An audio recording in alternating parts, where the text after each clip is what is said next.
Hey, so everybody, I'm Ethan. I'm the director of the executive platform, and I'm happy to help organize this vice presidential debate.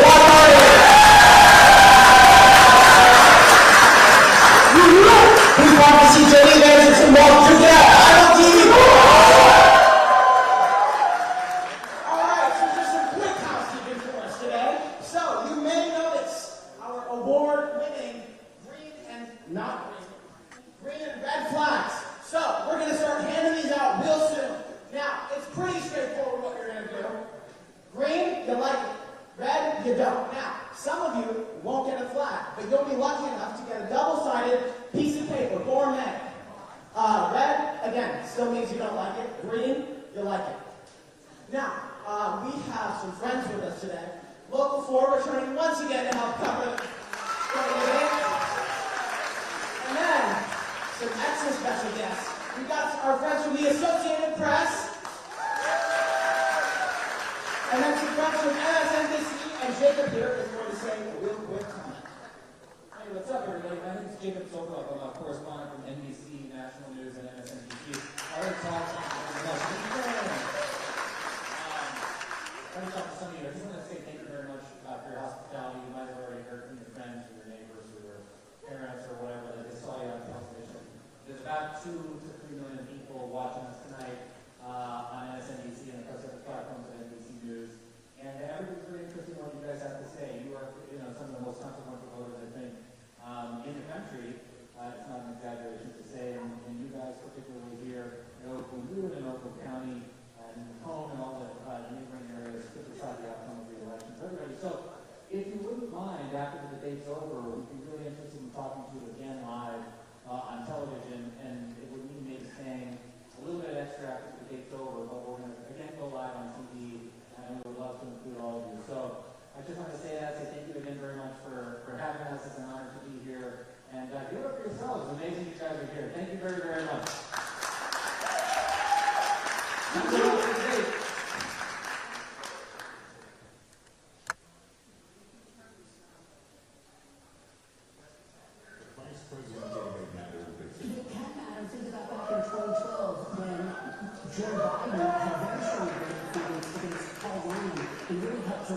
Campaign after former President Obama stumbled in his first debate against Obama. So yes, they can matter. Again, I think this takes on outsized meaning because of the fact that there's no second presidential debate. One more point, in listening to those voters that Kate was talking to, all of them seem so frustrated in the process. When you think about that word change, right now Vice President Kamala Harris wins on the change argument by 9 points. I think that's part of the work that J.D. Vance is going to try. Well, change is interesting because she's an incumbent, but so is former President Trump. What's interesting to see that, and people say, or they like to say, credentialism, these vice presidential debates right now, and maybe they do when elections weren't decided by 10,000 voters in 2 different states in that. And I forgot to something that you have said from the jump, Savannah, through this election cycle, which is, let's have a little bit of humility here. It's hard for us to predict, especially with the race this close, especially with the dynamic of no next debate for the presidential candidates.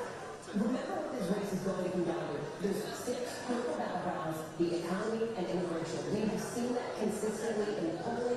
Expect to hear both of those issues hammered big time on stage tonight. And we're good, and also this is the first presidential election since war was overturned. I think that's going to be an X factor. Actually, beyond guys, I think make a huge difference in terms of expectations based on what we saw in the presidential debate. Remember, it was the Harris campaign and the presidential debate wanted the mics to be on throughout here. This time, they all are on throughout CBS. Can turn them off as necessary, but it's that back and forth they're hoping you could hear those snide comments perhaps by either side. Who thinks there will be another debate between Trump and Harris? What's the lead of this show?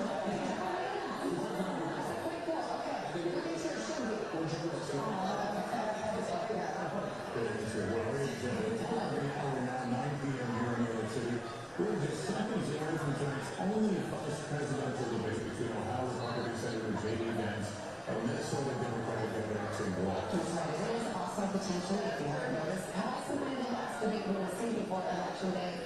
Election Day now just 35 days away, 5 weeks. We've kind of set the table here and what people will be looking at, what we'll be talking about in a little while. We will have in-depth analysis once the debate concludes here on NBC. But tonight's event is hosted by CBS News and their studio in New York, just a few blocks from here. Yeah, and as the last debate was between the running mates on Trump and Kamala Harris, there's no audience in there tonight. So each candidate is going to have 2 minutes for their answer, and then there's a rebuttal. And the moderators have said that, so there'll be some fact checking, but they're really counting on the candidates to fact check each other. And as you know, the last debate microphones will not be muted, but the network says they reserve the right to mute the candidates at every industry process they go along. Okay, Vice Presidential debate back to the end. Let's go to CBS Network Studios, West 57, here in the heart of Manhattan, and watch this debate.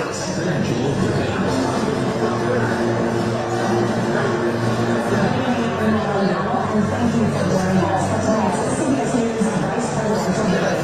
We are welcome to viewers on CBS, other networks here in the U.S., and around the world. We have a consequential night ahead. This is the issues that matter to you, the voter. Let's introduce the candidates. Minnesota's Democratic Governor Tim Walz, and Ohio's Republican Senator J.D. Vance, tonight meeting for the first time. I'm Margaret Brown, and in order to have a thoughtful and civil debate, these are the rules that both campaigns have agreed to. Questions will be directed at one candidate who will have 2 minutes to respond. The other candidate will be allowed 2 minutes for rebuttal. Then each candidate will get another minute to make further points, with an additional 1 minute each at the discretion of the moderator. The primary role of the moderators is to facilitate the debate between the candidates, enforce the rules, and provide the candidates with the opportunity to fact-check claims made by each other. CBS News reserves the right to mute the candidates' microphones to maintain decorum. We have not shared the questions or the topics with the campaigns. The stage is set. Governor, Senator, thank you for joining us. Let's get started. Our country is facing so unfolding crises. The Middle East is on the brink of war. Americans are suffering from the catastrophic impact of Hurricane Helene. And now a labor strike as 25,000 dock workers from Maine to Texas are picketing. We're beginning tonight with the Middle East. Margaret, thank you, Noah. Earlier today, Iran launched its largest attack yet on Israel, but that attack failed, thanks to joint U.S. and Israeli defensive action. President Biden has deployed more than 40,000 U.S. military personnel and assets to that region over the past year to try to prevent a regional war. Iran is weakened, but the U.S. still considers it the largest state sponsor of terrorism in the world, and it has drastically reduced the time it would take to develop a nuclear weapon. It is down now to 1 or 2 weeks' time. Governor Walz, if you were the final voice in the Situation Room, would you support or oppose a preemptive strike by Israel on Iran? You have 2 minutes. Well, thank you, and thank you for those joining home tonight. Let's keep in mind where this started. October 7th, Hamas terrorists massacred over 1,400 Israelis and took prisoners. Israel's ability to be able to defend itself is absolutely fundamental. Getting its hostages back, fundamental, and ending the humanitarian crisis in Gaza. But the expansion of Israel and its proxies is an absolute fundamental necessity for the United States to have the steady leadership there. You saw experience today where, along with our Israeli partners and our coalition, able to stop the incoming attack. But what's fundamental here is that steady leadership is going to matter. It's clear, and the world saw it on that debate stage a few weeks ago, a nearly 80-year-old Donald Trump talking about crowd sizes is not what we need in this moment. But it's not just that. It's those that were closest to Donald Trump that understand how dangerous he is when the world is this dangerous. His chief of staff, John Kelly, said that he was the most flawed human being he'd ever met. And both of his secretaries of defense and his national security advisors said he should be nowhere near the White House. Now, the person closest to them, Donald Trump, said he's unfit for the highest office. That was Senator Vance. What we've seen out of Vice President Harris is we've seen steady leadership. We've seen a calmness that is able to draw on the coalitions to bring them together. Understanding that our allies matter. When our allies see Donald Trump turn towards Vladimir Putin, turn towards North Korea, When we start to see that type of fickleness around holding the coalitions together, we will stay committed. And as the Vice President said today is, we will protect our forces and our allied forces, and there will be consequences. Governor, your time is up. Senator Vance, the same question. Would you support or oppose a preemptive strike by Israel on Iran? You have 2 minutes. Senator, I'm going to answer the question. First of all, thanks, Governor. Thanks to CBS for hosting the debate, and thanks most importantly to the American people who are watching this evening and caring enough about this country to pay attention to this Vice Presidential debate. I want to answer the question, but I want to actually give an introduction to myself a little bit because I recognize a lot of Americans don't know who either one of us are. I was raised in a working-class family. My mother required food assistance for periods of her life. My grandmother required Social Security help to raise me, and she raised me probably because my mother struggled with addiction for addiction my early life. I went to college on the GI Bill after I enlisted in the Marine Corps and served in Iraq, and so I stand here asking to be your Vice President with extraordinary gratitude for this country, for the American dream that made it possible for me to live my dreams. And most importantly, I know that a lot of you are worried about the chaos of the world and the feeling that the American dream is unattainable.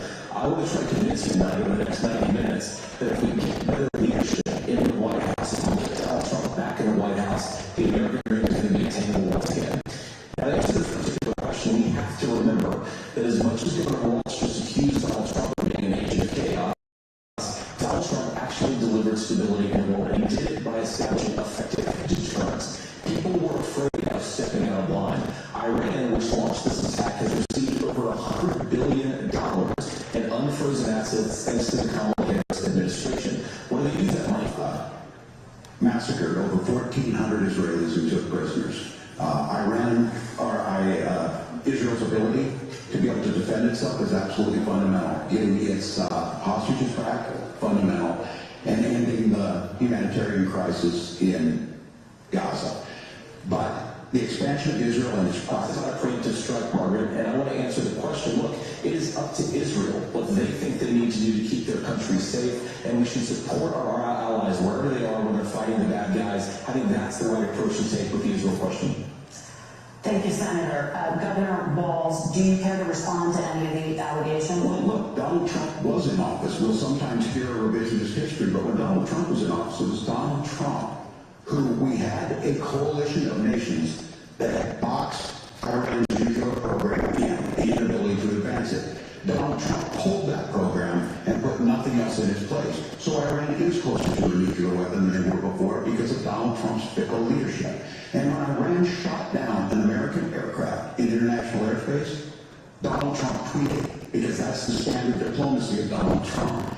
And when Iranian missiles did fall near U.S. troops and they received traumatic brain injuries, Vice President Harris, is we've seen steady leadership. We've seen the calmness that is able to draw on the coalitions to bring them together.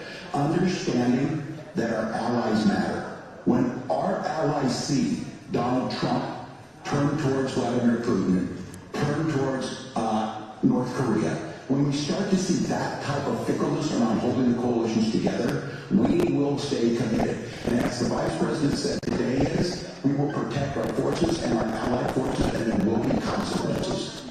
Governor, your time is up. Senator Vance, the same question. Would you support or oppose a preemptive strike by Israel on Iran? You have 2 minutes. Senator, I'm going to answer the question. First of all, thanks, Governor. Thanks to CBS for hosting the debate, and thanks most importantly to the American people who are watching this evening and caring enough about this country to pay attention to this Vice Presidential debate. I want to answer the question, but I want to actually give an introduction to myself a little bit because I recognize a lot of Americans don't know who either one of us are. I was raised in a working-class family.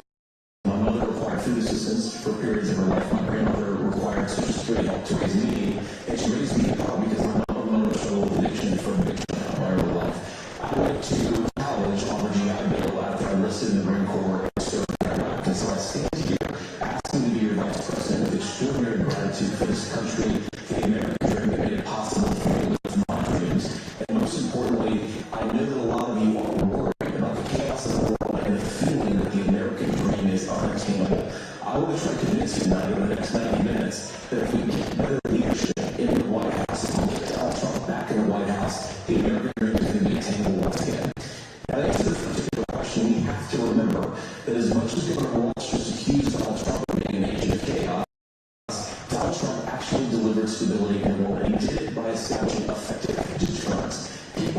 afraid of stepping out of line. I started October 7th, Hamas terrorists massacred over 1,400 Israelis and took prisoners. Israel's ability to be historic rainfall. Senator Vance, according to CBS News polling, 7 in 10 Americans and more than 60% of Republicans under the age of 45 favor the U.S. taking steps to try and reduce climate change. Senator, what responsibility would the Trump administration have to try and reduce the impact of climate change? I'll give you 2 minutes. Sure. So first of all, let's start with the hurricane, because it's an unbelievable, unspeakable human tragedy. I just saw today actually a photograph of 2 grandparents on a roof with a 6-year-old child, and it was the last photograph ever taken of them because the roof collapsed and those innocent people lost their lives. And I'm sure Governor Walz joins me in saying our hearts go out to those innocent people, our prayers go out to them, and we want as robust and aggressive a response as we can get to save as many lives as possible, and then of course afterwards to help the people in those communities rebuild. I mean, those communities that I love, some of them I know very personally, in Appalachia, all across the Southeast, they need their government to do their job, and I convict the president again, and the government will put the citizens of this country first when they suffer from a disaster. And where you asked about climate change, I guess this is a very important issue. A lot of people are justifiably worried about all these crazy weather patterns. I think it's important for us, first of all, to say, I support clean air, clean water. We want the environment to be cleaner and safer. But one of the things that I've noticed some of our Democratic friends talking a lot about is a concern about carbon emissions, this idea that carbon emissions drives all of the climate change. Well, let's just say that's true. Just for the sake of argument, so we're not arguing about weird science, let's just say that's true. Well, if you believe that, what would you want to do? The answer is that you want to restore as much American manufacturing as possible, and you want to produce as much energy as possible in the United States of America, because we're the cleanest economy in the entire world. What have Kamala Harris's policies actually led to? More energy production in China, more manufacturing overseas, more doing business in some of the dirtiest parts of the entire world. And when I say that, I mean the amount of carbon emissions they're doing per unit of economic output. So if we actually care about getting cleaner air and cleaner water, the best thing to do is to double down and invest in American workers and the American people. And unfortunately, Kamala Harris has done exactly the opposite. Governor Walz, you have 2 minutes to respond. Well, we got close to an agreement because all those things are happening. Look, first of all, it is a horrific tragedy with this hurricane, and my heart goes out to the folks that are down there in contact with the governors. I serve as co-chair of the Council of Governors as we work together on these emergency managements. Governors know no partisanship. They work together to dissolve the governors and the emergency responders on the ground. Those happen on the front end. The federal government comes in, makes sure they're there to recover, but we're still in that phase where we need to make sure that they're staying there, staying focused. Now, look, coming back to the climate change issue, there's no doubt this thing roared onto the scene faster and stronger than anything we've seen. Senator Vance has said that there's a climate problem in the past. Donald Trump called it a hoax, and then joked that these things would make more beachfront property to be able to invest in. What we've seen out of the Harris administration now, the Biden-Harris administration, is we've seen this investment.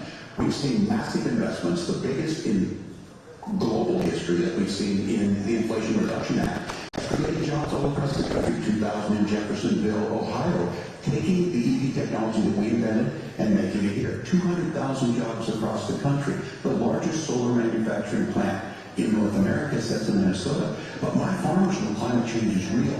They've seen 500-year droughts, 500-year floods back to back. But what they're doing is adapting, and this has allowed them to tell me, look, I harvest corn, I harvest soybean, I harvest wheat. We're producing more natural gas and more oil at any time we ever have. We're also producing more clean energy. So the solution for us is to continue to move forward, that climate change is real. Reducing our impact is absolutely critical. But this is not a false choice. You can do that at the same time you're creating the jobs that we're seeing all across the country. That's exactly what this administration has done. We are seeing us becoming an energy superpower for the future, not just the current. And that's what absolutely makes sense. And then we start thinking about how do we mitigate these disasters. Thank you. Senator, I want to give you an opportunity to respond. You ever mentioned that President Trump has called climate change a hoax. Do you agree? Well, what the president has said is that if the Democrats, in particular Kamala Harris and her leadership, if they really believe that climate change is serious, what they would be doing is more manufacturing and more energy production in in the United States of America, and that's not what they're doing. So clearly Kamala Harris herself doesn't believe her own rhetoric on this. If she did, she would actually agree with Donald Trump's energy policies. Now, so there's something Governor Walz said I think is important to touch upon, because when we talk about clean energy, I think that's a slogan that often the Democrats will use here. I'm talking, of course, about the Democratic leadership. And the real issue is that if you're spending hundreds of millions or even billions of dollars of American taxpayer money on solar panels that are made in China, number one, you're going to make the economy dirtier. We should be making more of those solar panels here in the United States of America. Some of them are, but a lot of them are being made overseas in China, especially the components that go into the solar panels. So if you really want to make the environment cleaner, you've got to invest in more energy production. We've built a nuclear facility, I think, one in the past 40 years. Natural gas, we've got to invest more in it. Kamala Harris has done the opposite. That's raised energy prices and also meant that we're doing Governor, your time is up. Governor, would you like to respond? Well, look, we're producing more natural gas than we ever have. There's no moratorium on that. We're producing more oil, but folks know, and like I said again, these are not liberal folks. These are not folks that are Green New Deal folks. These are farmers that have been drought one year, massive flooding the next year. They understand that it makes sense. Look, our number one export cannot be topsoil from erosion from these massive storms. We saw it in Minnesota this summer. And thinking about how do we respond to that, we're thinking ahead on this. And what Kamala Harris has been able to do in Minnesota, we're starting to weatherproof some of these things. The infrastructure law that was passed allows us to think about mitigation in the future. How do we make sure we're protecting by burying our power lines? How do we make sure that we're protecting lakefronts and things that we're seeing more and more of? But to call it a hoax and to take the oil company executives to Mar-a-Lago, say, give me money for my campaign, and I'll let you do whatever you want. We can be smarter about that, and an all-above energy policy is exactly what she's doing, creating those jobs right here. Governor, your time is up. The overwhelming consensus among scientists is that the Earth's climate is warming at an unprecedented rate. Margaret? Thank you, Nora. We're going to turn now to immigration. The crisis at the U.S.-Mexico border consistently ranks as one of the top issues for American voters. Senator Vance, your campaign is pledging to carry out the largest mass deportation plan in American history and to use the U.S. military to do so. Could you be more specific about exactly how this will work? For example, would you support parents who have entered the U.S. illegally and separate them from any of their children who were born on U.S. soil?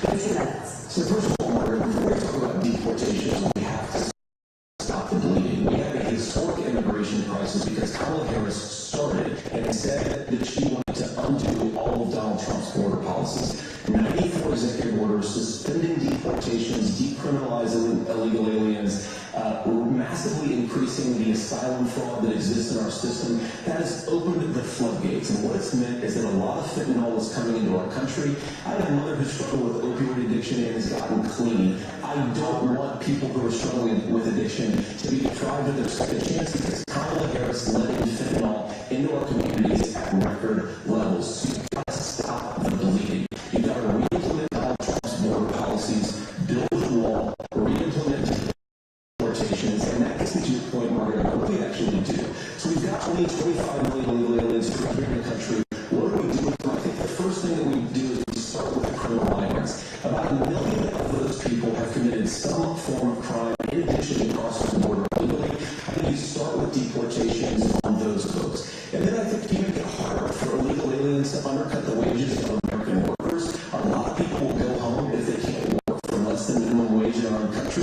And by the way, that would be really good for workers who just want to earn a fair wage for their day's work. And the third part is you asked about family separation. Right now in this country, Margaret, we have 320,000 children that the Department of Homeland Security has effectively lost. Some of them have been sex trafficking, some of them hopefully are homes with their families, some of them have been used as drug trafficking mules. The real family separation policy in this country is unfortunately Kamala Harris's wide open southern border. And I'd ask my fellow Americans to remember when she came into office, she said she was going to do this. Real leadership would be saying, you know what, I screwed up, we're going to go back to Donald Trump's border policies, and I wish that she would do that. It would be good for all of us. Governor, do you care to respond to any of the specific allegations, including that the vice president is, quote, letting in fentanyl? and using kids as drug mules, among other things, regarding children. The drug mule is not true, but I will say about this, about the fentanyl, because this is a crisis of this, the opioid crisis, and the good news on this is the last 12 months saw the largest decrease in opioid deaths in our station's history. 40% decrease in alcohol, but there's still more work to do. But let's go back to this on immigration. Kamala Harris was the Attorney General of the largest state, the border state in California. She's the only person in this race who prosecuted transnational gangs for human trafficking and drug interventions. But look, we all want to solve it. Most of us want to solve this, and that is the United States Congress. That's the Border Patrol agents. That's the Chamber of Commerce. That's most Americans out here. That's why we have the fairest and the toughest bill on immigration that this nation's seen. It was crafted by a conservative senator from Oklahoma, James Langford. I know him, he's super conservative, but he's a man of principle, wants to get it done. Democrats and Republicans worked on this piece of legislation. The Border Patrol said, this is what we need in here. These are the experts. And the Chamber of Commerce and the Wall Street Journal said, pass this thing. Kamala Harris helped get there. 1,500 new border agents. Detection for drugs. DOJ money to speed up the adjudications on this, just what America wants. But as soon as I was getting ready to pass and actually tackle this, Donald Trump said no, told them to vote against it because it gives him a campaign issue. It gives him what would Donald Trump talk about if we actually did some of these things? And they need to be done by the legislature. You can't just do this through the executive branch. So look, we have the options to do this. Donald Trump had 4 years. He had 4 years to do this. And he promised you, America, how easy it would be. I'll build you a big, beautiful wall, and Mexico will pay for it. Less than 2% of that wall got built, and Mexico didn't pay a dime. But here we are again, 9 years after he came down that escalator, dehumanizing people and telling them what he was going to do. As far as the deportation plan, at one point, Senator Vance said it was so unworkable to be laughable. So that's where we're at. Pass the bill. She'll sign it. Governor, your time is up. Senator, the question was, will you separate parents from their children, even if their kids are U.S. citizens? In 1 minute. Margaret, my point is that we already have massive child separations thanks to Kamala Harris' open border. I accuse Kamala Harris of inviting drug mules as essentially enabled the Mexican drug cartels to operate freely in this country. And we know that they use children as drug mules, and it is a disgrace, and it has to stop. But I think what Tim said just doesn't pass the smell test. For 3 years, Kamala Harris went out bragging that she was going to undo Donald Trump's border policy. She did exactly that. We had a record number of illegal crossings. We had a record number of fentanyl coming into our country. And now that she's running for president, or a few months before, she says that somehow she got religion and cared a lot about a piece of legislation. The only thing that she did when she became the vice president, when she became the appointed border czar, was to undo 94 Donald Trump executive actions that opened the border. This problem is leading to massive problems in the United States of America. Parents who can't afford health care, schools that are overwhelmed. It's got to stop, and it will when Donald Trump is president. Senator, your time is up. Governor, what about our CBS News polling, which does show that a majority of Americans, more than 50%, support mass deportations? Look, we fix this issue with a bill that is necessary, but the issue on this is what happens when you don't want to solve it. You demonize it. And we saw this, and Senator Vance, it surprises me on this, talking about and saying I will create stories to bring attention to this. That vilified a large number of people who were here legally in the community of Springfield. The Republican governor said, it's not true, don't do it. There's consequences for this. There's consequences. We could come together. Senator Langford did it. We could come together and solve this if we didn't let Donald Trump continue to make it an issue. And the consequences in Springfield were the governor had to send state law enforcement to escort kindergartners to school. I believe Senator Vance wants to solve this, but by standing with Donald Trump and not working together to find a solution, it becomes a talking point. And when it becomes a talking point like this, we dehumanize and villainize other human beings. Tim.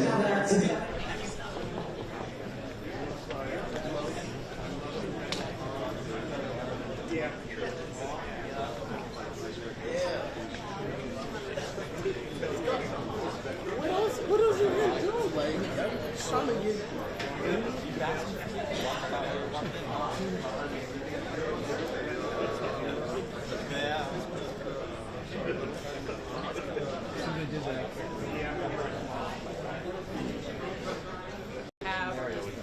a couple elbows if we wanted to get as close.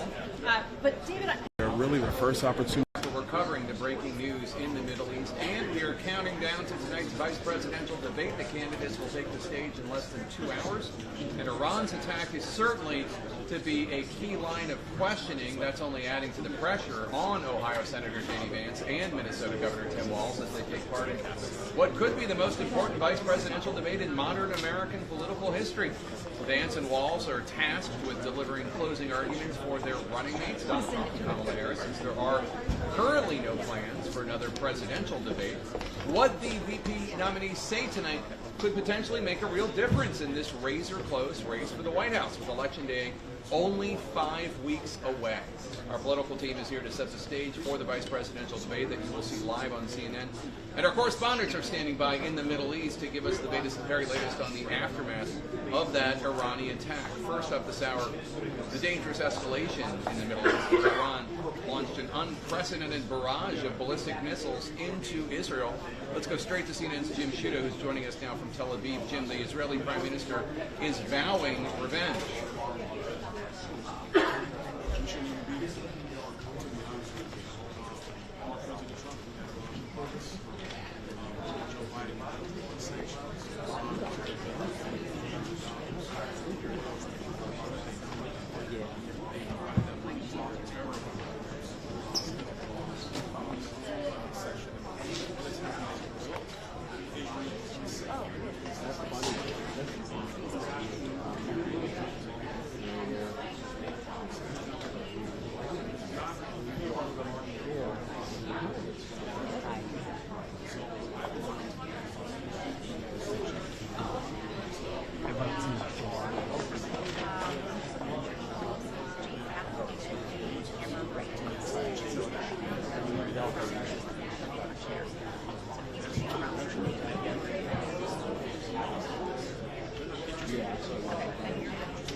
Oh, thank you.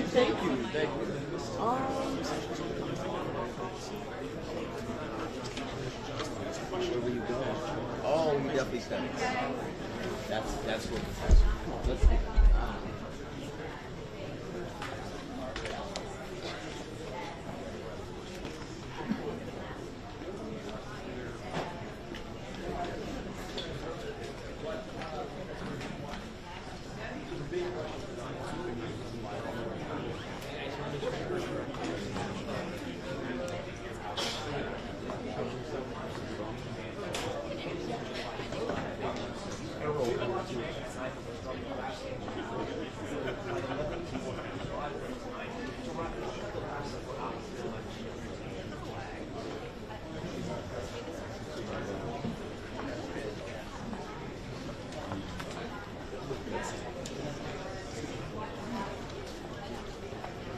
Now, thank you so much, Jim. Appreciate it. Stay safe. Now to the breaking news here in New York City. The vice presidential debate between Minnesota Governor Walz and Ohio Senator J.D. Vance. CNN's Caitlin Collins is in the debate spin room, normally the studio for John Oliver's show on HBO last week tonight. Caitlin, what are you hearing from your sources ahead of this high-stakes debate?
I've sent it to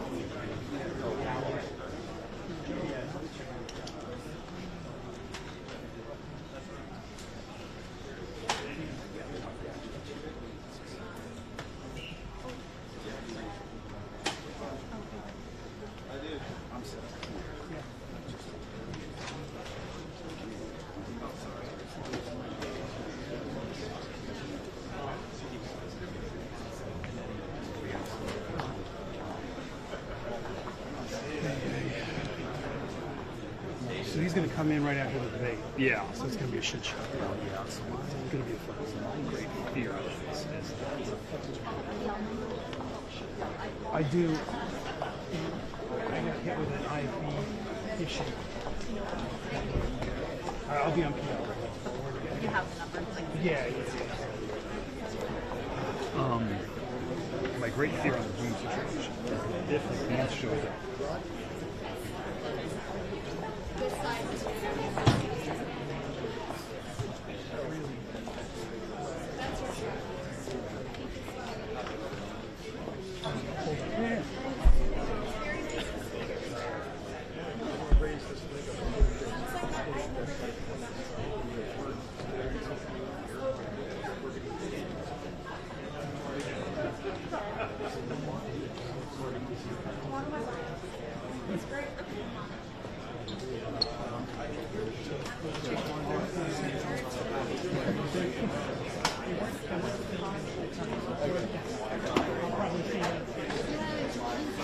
That's a great question. I need to confront everybody downstairs. For a while, I was like, I think going downstairs is fast up here as well. I mean, permanently. But we got a spinning the whole thing.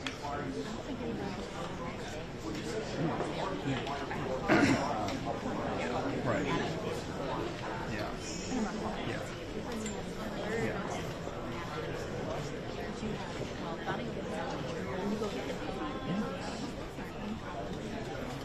So what's So my fear is that, like, while like Vance is in the scrum, and we're trying to get a green into the scrum, which I can obviously hold. Right. And Cam to one of Mike at the same time, and he's crushing. I can have two channels for her. Yeah. I can have a channel for her that's Yeah. live. It's not a stick. That's just the system that I have. We're buying $400 systems, not $2,500 systems. Yeah. So these are the issues. So I have a live for her. That's not a problem. Yeah. But that microphone is. There's no way we can get her a stick mic and use the other stick mic for her. There's no two stick mics anymore. Well, you know what? No, that's not true. I can. No, I can. But the one that she's. It may not come to this, but it's going to be. No. I know. I completely get it. No, because the way. Yeah, just these are the systems that we're getting now. I wish it was different. I can give her something that is a stick mic, but it's really just a lavalier. Shimon uses it in protest. Yeah, all right. If we need to. Yeah, I can give her something that's a stick mic, Yeah. and then get something that's Yeah, we'll do the best we can do. Yeah, I mean, at least and then that other mic that she was holding out, that gets Right, exactly. Yeah, exactly. All right, that sounds good. Yeah, I can totally do two separate channels. Yeah, perfect. And then that one will be on channel 1. Yeah. And the other lavalier will be on channel 1. Yeah, it's not. That's What I was thinking was.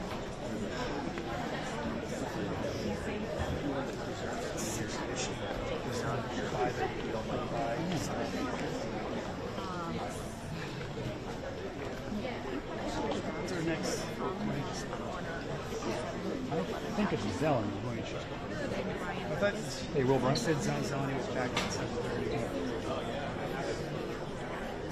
Hey, is Zeleny next up on the Roman camera at 7:30? Is that next one? So that's your Got it. Yeah, Zeleny at 7:30. Okay.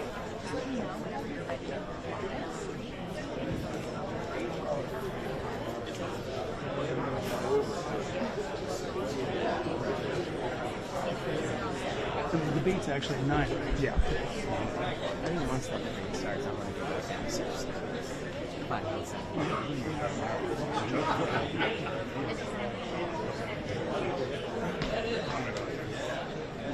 What is the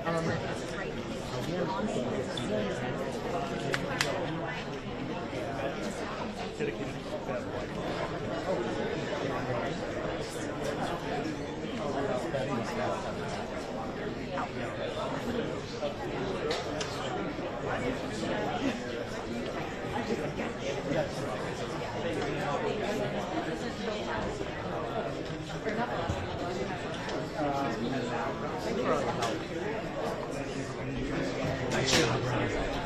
You're doing great. Don't let anybody tell you otherwise. Natty? Oh my God, how are you? We went to college together. Did you see Adam Keefe? No. Oh yeah, I did. How are you? How's the family?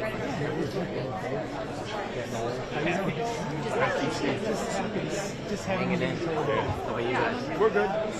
I'm one of the engineers here today. It's been good. Oh my God.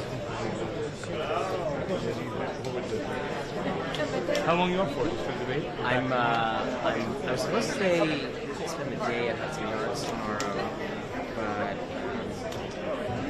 I'm just like, But then like a meeting I had. If you do, let me know. I'll be around I will. sometime. But then the meeting I was supposed to have got canceled. Yeah. So then I'm like, I'm on a first flight back tomorrow. Okay. I would love next time I'm Yeah, next time you're up, let me know. Shoot me a message. DC. I'm actually in the bureau a lot. I'm just I'm like, let me know. because I got a hill for this. So that I like But you back gotta up here. let me know. I will. When's you? He's a sophomore. Yeah. My sister-in-law's kid. That's awesome. Yeah, it's great. So I No, but let me know when you're in here. Just let me come over and say hi. I absolutely will. I want to make sure I'm not the best shot. Good to see you. I got to go home. We're not on though, right? No, he's probably in. No, we're still doing we're on a break right now. Are we? So it's been so many years. Yeah, I know. You have an age. You look great. Yeah, We all have. Yeah. Gave that a hard time. Produce a lot of tray of like items. Yeah. Alright, I'm gonna go back there. See you in a minute.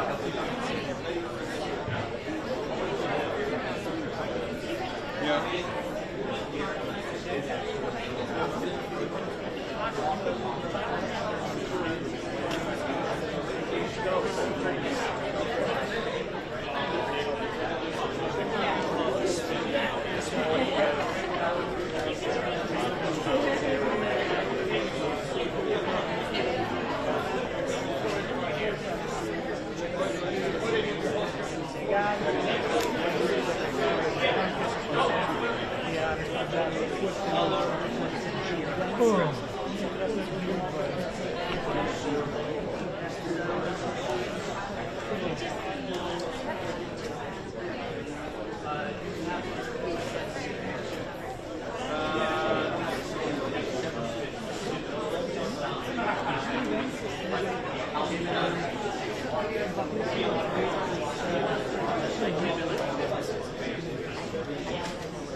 Yeah, cool.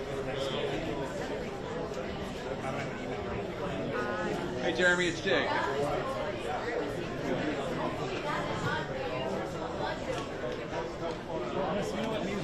Is there anyone?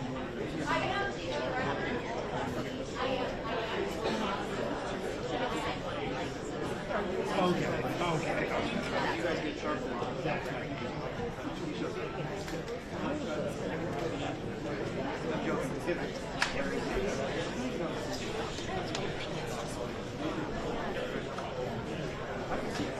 It's not in Boston.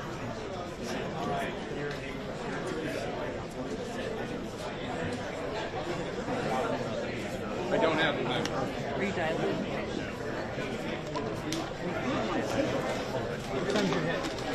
I don't know, but soon. Sooner rather than later. They're like going to go to break and then...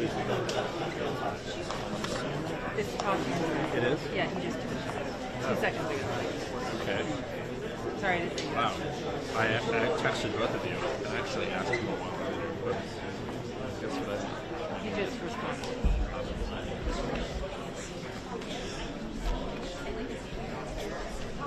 called.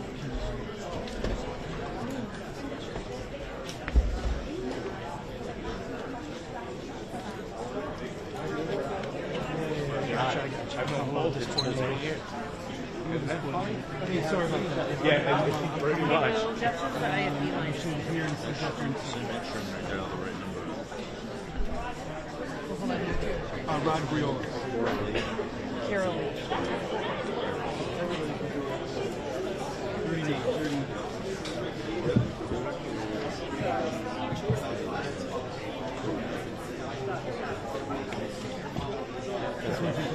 Yeah, he says it's Welcome back to New York City as we count down to the only debate between the Democratic and Republican nominees for Vice President, Governor Tim Walz and Senator J.D. Vance. We'll see you here live on CNN in just a few minutes. We are also, of course, keeping close watch on the dire situation in the Middle East after Iran fired about 200 ballistic missiles at Israel. This was, we're told, in retaliation for the killing of Hassan Nasrallah, the leader of Hezbollah, which is an Iran-backed group in Lebanon that the United States considers a terrorist group. Let's go to CNN's Jeremy Diamond joining us from a location on the outskirts of Tel Aviv. Jeremy, tell us what you're about to show us.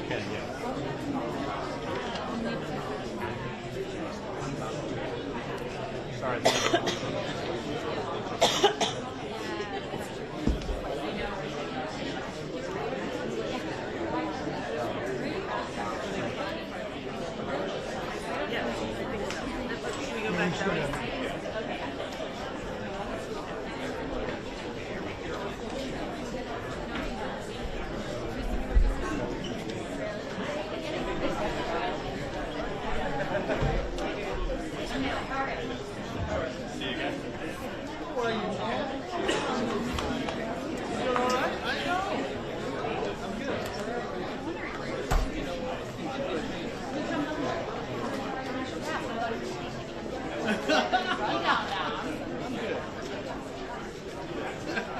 You good? You still in?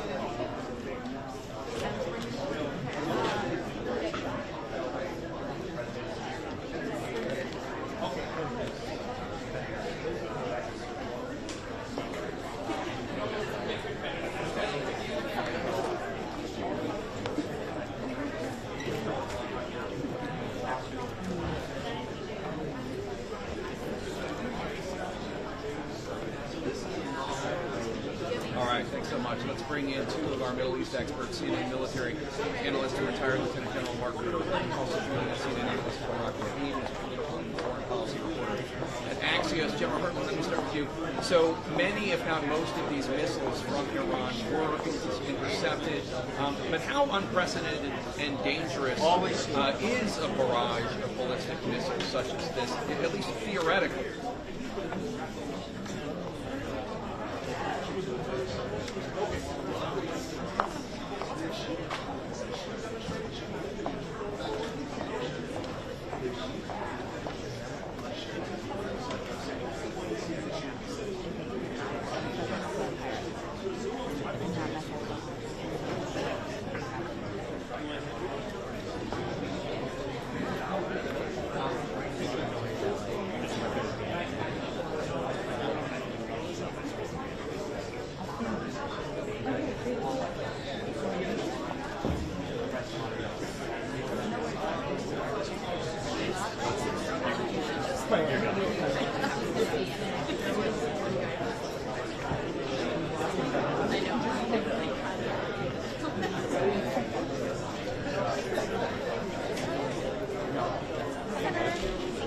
Are you guys getting all the answers on your...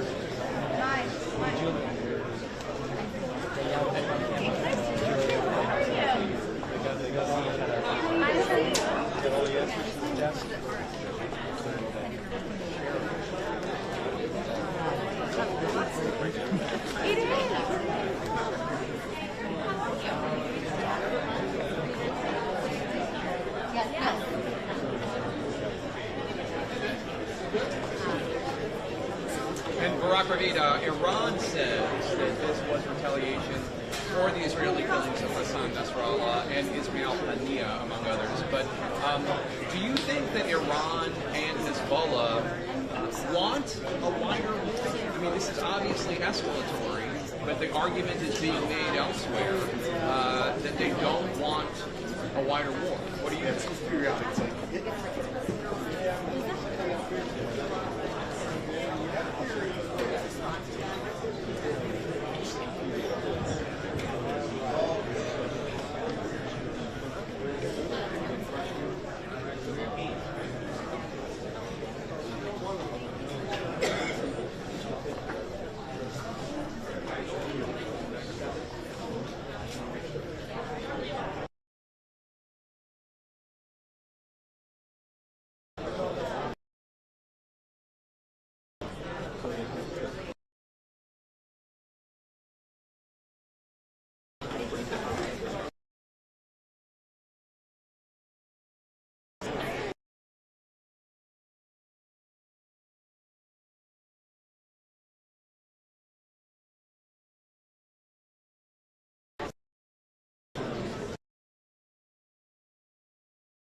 What are the challenges you see for Vance and Walz tonight?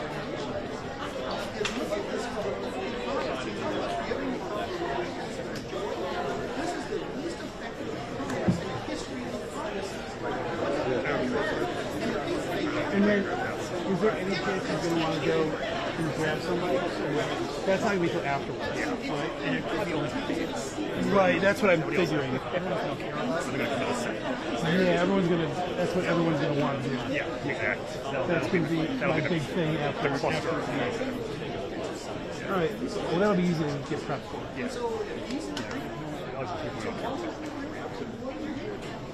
What do we got?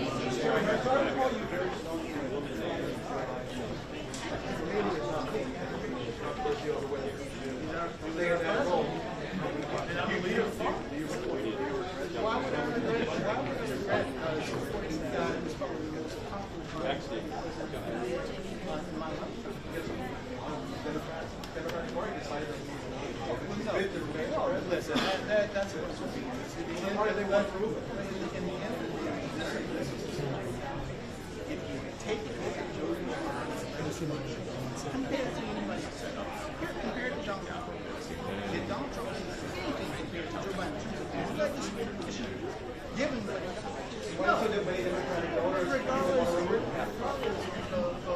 the pressure on Ohio Senator J.D. Vance and Minnesota Governor Tim Walz as they take part in what could be the most important vice presidential debate in modern American political history.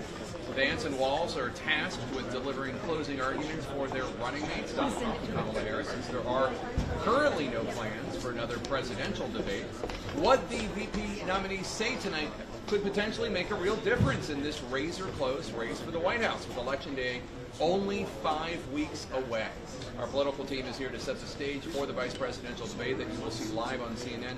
And our correspondents are standing by in the Middle East to give us the very latest on the aftermath of that Iranian attack. First up this hour, the dangerous escalation in the Middle East. Iran launched an unprecedented barrage of ballistic missiles into Israel.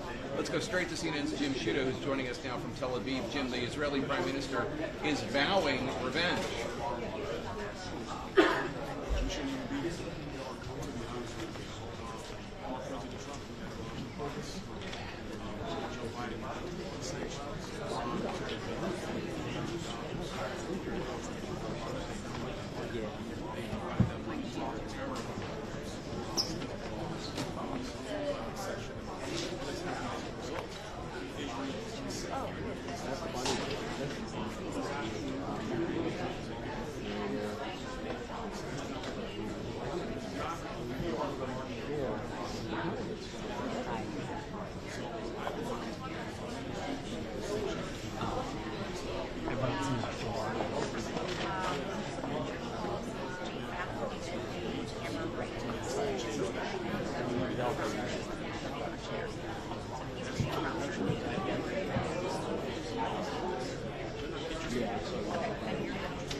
Thank you. Thank you.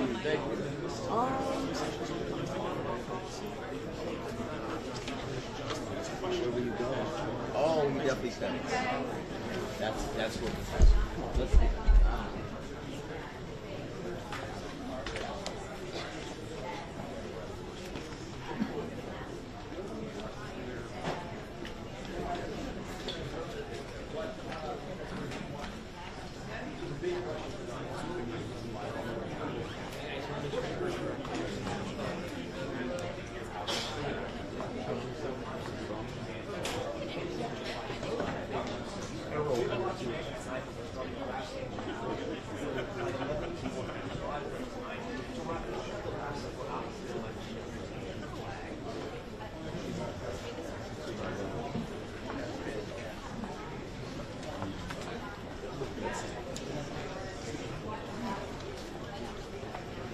Now, thank you so much, Jim. Appreciate it. Stay safe. Now to the breaking news here in New York City. The vice presidential debate between Minnesota Governor Walz and Ohio Senator J.D. Vance. CNN's Caitlin Collins is in the debate spin room, normally the studio for John Oliver's show on HBO last week tonight. Caitlin, what are you hearing from your sources ahead of this high-stakes debate?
So he's going to come in right after the debate. Yeah. So it's going to be a shit show. Yeah. So It's going to be a fucking great fear of this is I do. I got hit with an IV issue. I'll be on PR. You have the numbers? Yeah. my great fear on the Zoom situation is if the Vance shows up.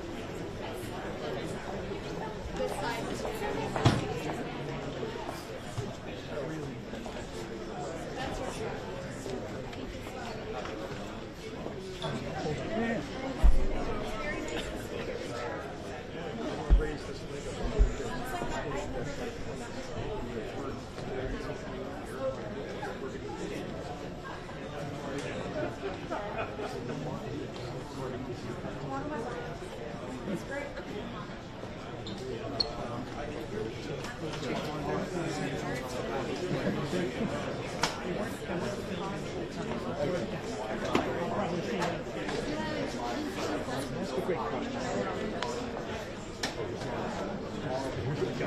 need to confirm everything downstairs. For a while, I was like, I think going downstairs is fast up here as well. I mean, permanently. But I've got to spin the disc.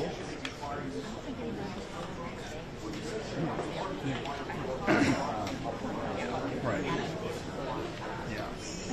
Yeah. Yeah.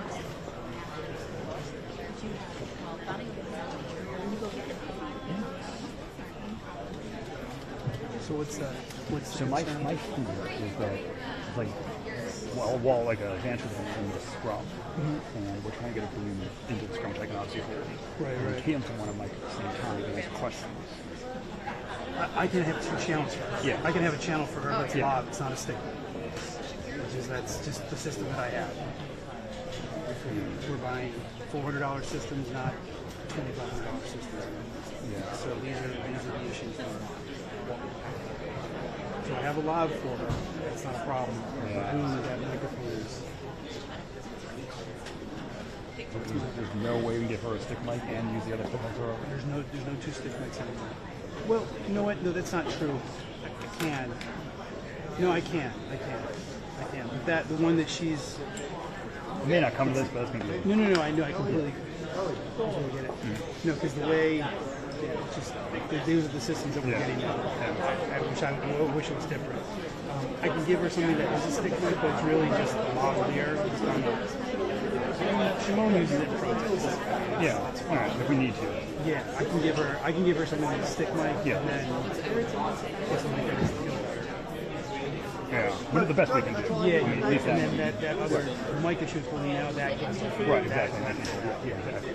All right, that sounds good.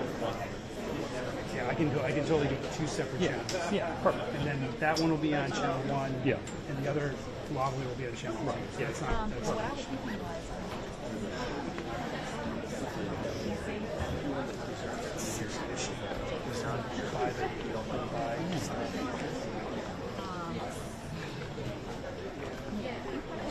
What's our next? I think it's Zell in Rochester. I thought Hey, Will Bryan. you said Zeleny was back at 7:30. Hey, is Zeleny next up on the Roman camera at 7:30? Is that next one? So that's your Got it. Yeah, Zeleny at 7:30. Okay.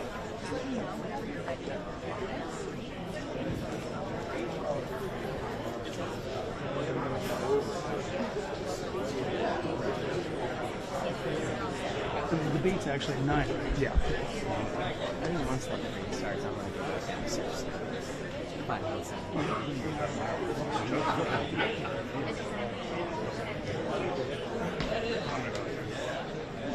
what is the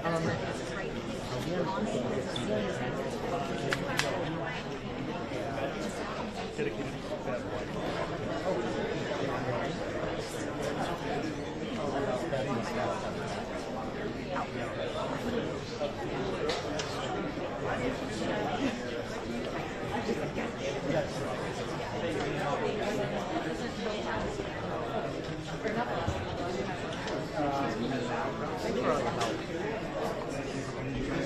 nice job, Ron.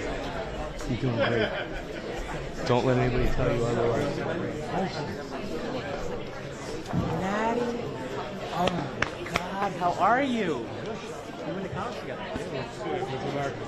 Did you see Adam Keefe? No. Oh yeah, I did. How are you? How's the family?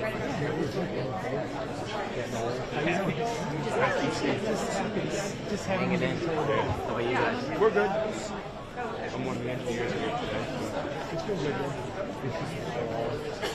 Oh my God. How long are you on for? Just for the debate? I was supposed to spend the day at Hudson Yards tomorrow, but I'm just like, but then like a meeting I had. If you do, let me know. I'll be around I will. sometime. But then the meeting I was supposed to have got canceled. So then I'm on the first flight back tomorrow. Okay. I will love next time I'm Yeah, next time you're up, let me know. Shoot me a message. DC. I'm actually in the bureau a lot.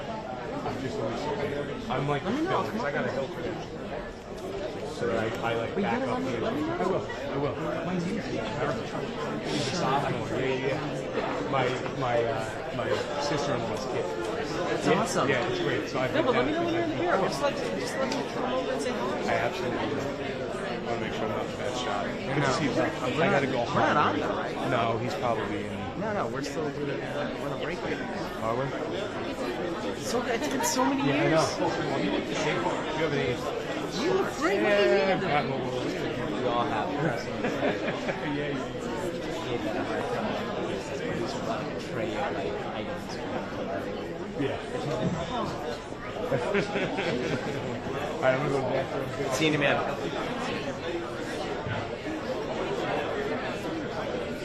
Yeah.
Yeah, cool. Hey, Jeremy, it's Jake.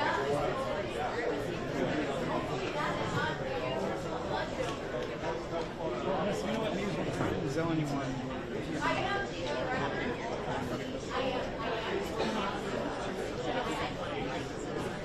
Okay. That's right.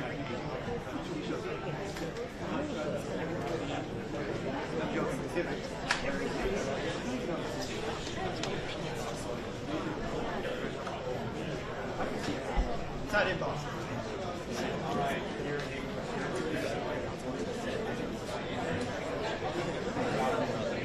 I don't have the number. Redial.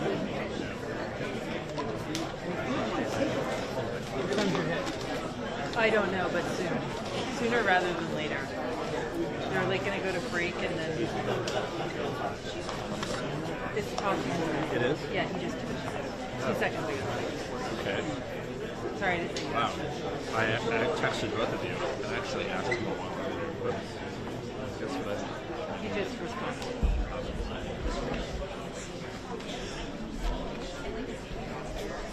I just called.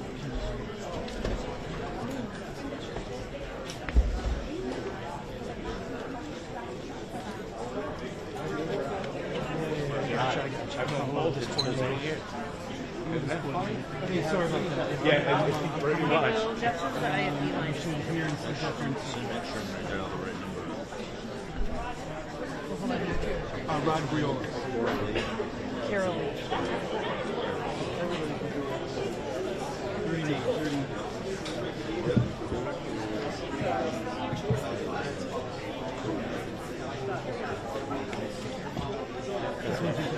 Yeah, because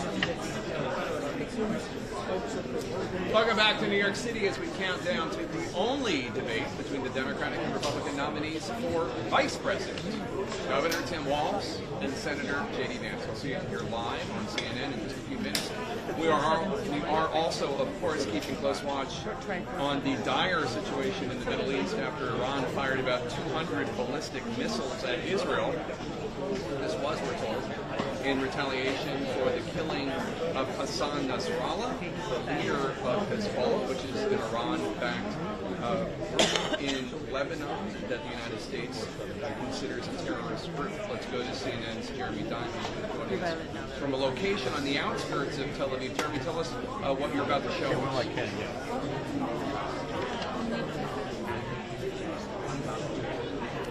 Sorry.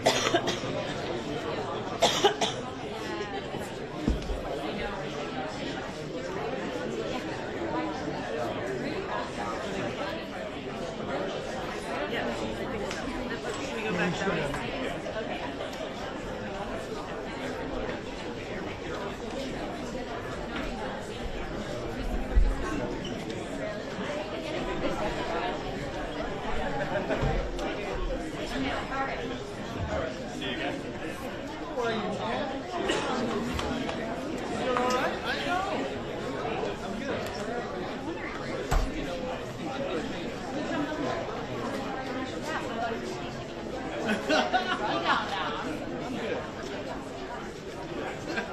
You good? You still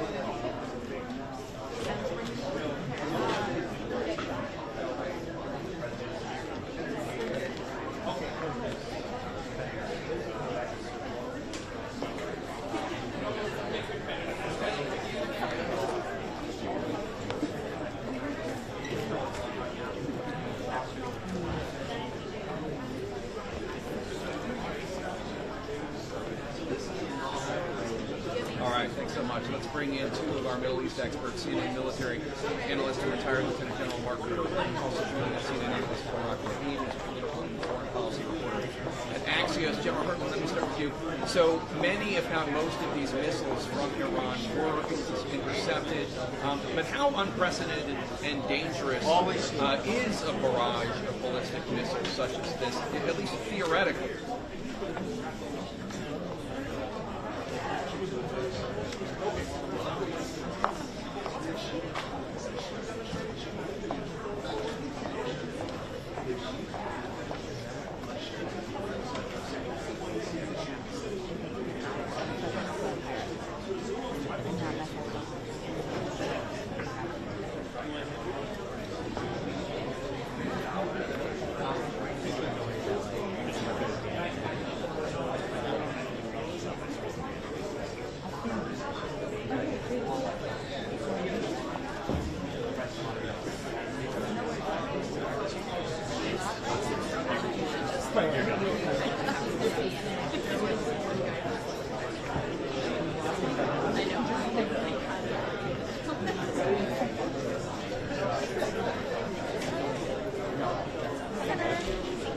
You guys getting all the answers on your...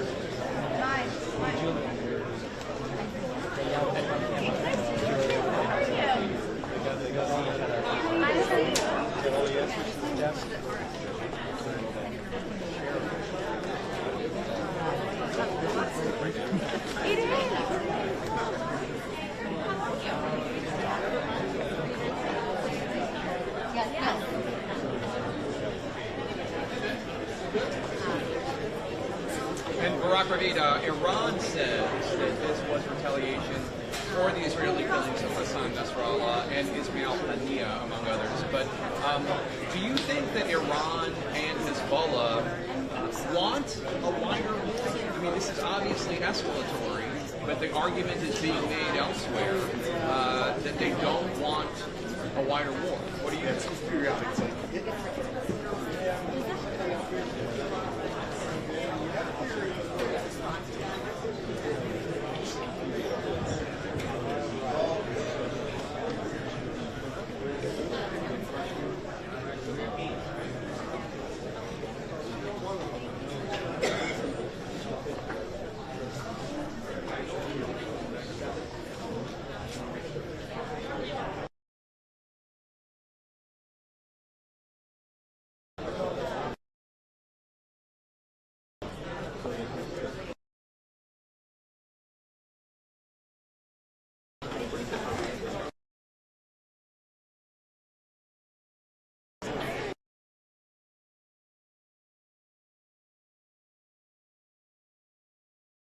Attack is certainly to be a key line of questioning that's only adding to the pressure on Ohio Senator J.D. Vance and Minnesota Governor Tim Walz as they take part in what could be the most important vice presidential debate in modern American political history.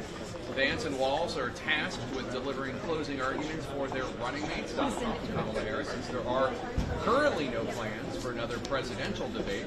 What the VP nominees say tonight could potentially make a real difference in this razor-close race for the White House, with Election Day only 5 weeks away. Our political team is here to set the stage for the vice presidential debate that you will see live on CNN. And our correspondents are standing by in the Middle East to give us the very latest on the aftermath of that Iranian attack. First up this hour, the dangerous escalation in the Middle East. Iran launched an unprecedented barrage of ballistic missiles into Israel. Let's go straight to CNN's Jim Shida, who's joining us now from Tel Aviv. Jim, the Israeli Prime Minister is vowing revenge.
Oh, thank you.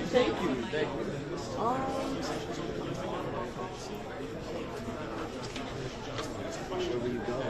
Oh, you definitely said it. That's what it is. Let's see.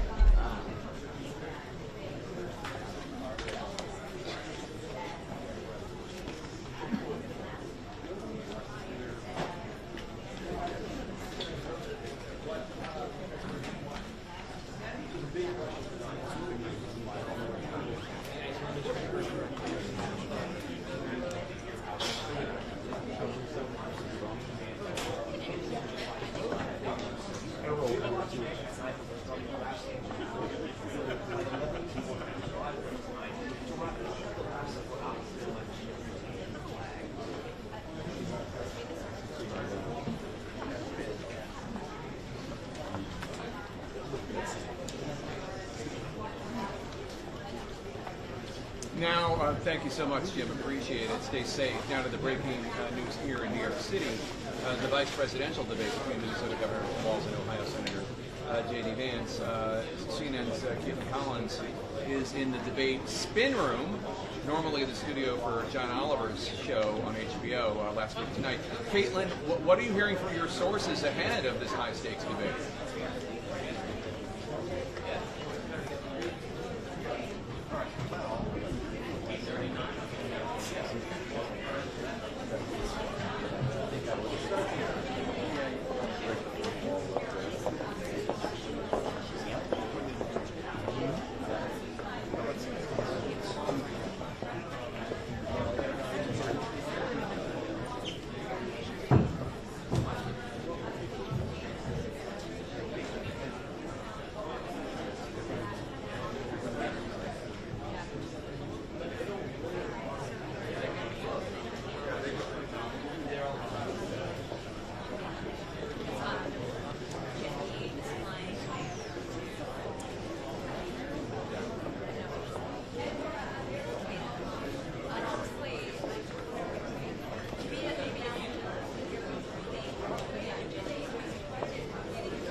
he's going to come in right after the debate. Yeah. So it's going to be a shit show. Yeah. It's going to be a fun.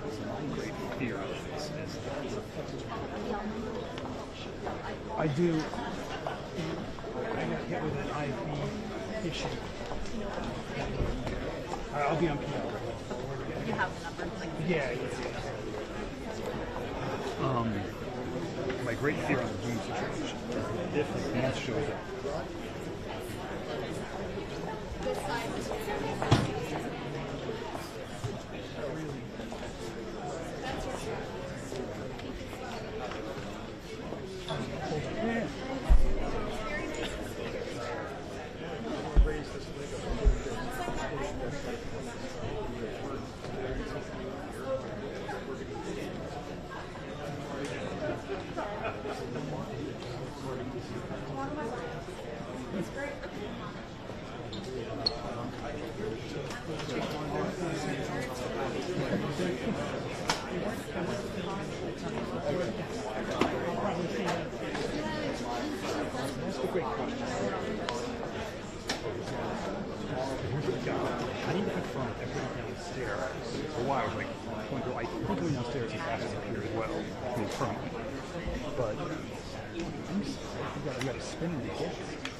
So my fear is that it's like like a Vance is in the scrum, and we're trying to get a balloon into the scrum, which I can obviously hold. Right. We can't to one of Mike at the same time and ask questions. I can have two channels for her. Yeah. I can have a channel for her that's Bob. It's not a stick. That's just the system that I have. We're buying $400 systems, not $2,500 systems. Yeah. So these are the issues. So I have a lav for her. That's not a problem. Yeah. That microphone is. There's no way we can get her a stick mic and use the other stick mic for her. There's no two stick mics anymore. Well, you know what? No, that's not true. I can. No, I can. But the one that she's. It may not come to this, but it's going to be. No. I know. I completely get it. No, because the way. Just these are the systems that we're getting now. I wish it was different. I can give her something that is a stick mic, but it's really just a lavalier. She won't use it in protest. Yeah, all right, if we need to. Yeah, I can give her something that's a stick mic, yeah. And then get something that is yeah, we do the best we can do. Yeah, I mean, at least and then that other mic that she was holding out, that gets right, exactly. Yeah, exactly. All right, that sounds good. Yeah, I can totally get two separate channels. Yeah, perfect. And then that one will be on channel 1. Yeah. And the other lavalier will be on channel 1. Yeah, it's not. That's not.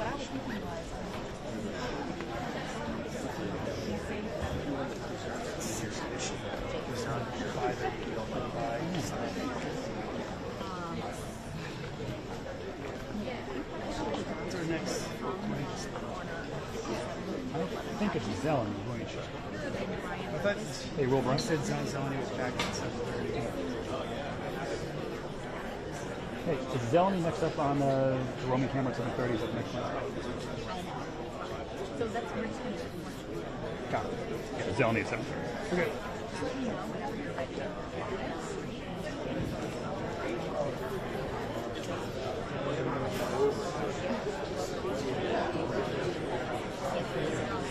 The debate's actually at 9, right?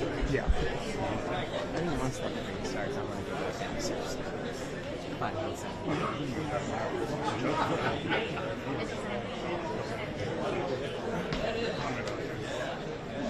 What is the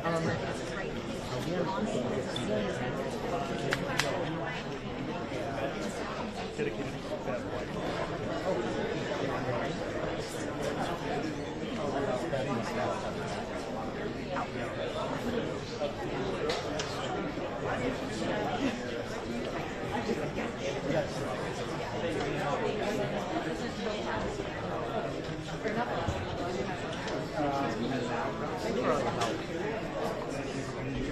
Nice job, brother. You're doing great. Don't let anybody tell you otherwise. Natty. Oh my God, how are you? We went to college together. Did you see Adam Keefe? No. Oh yeah, I did. How are you? How's the family?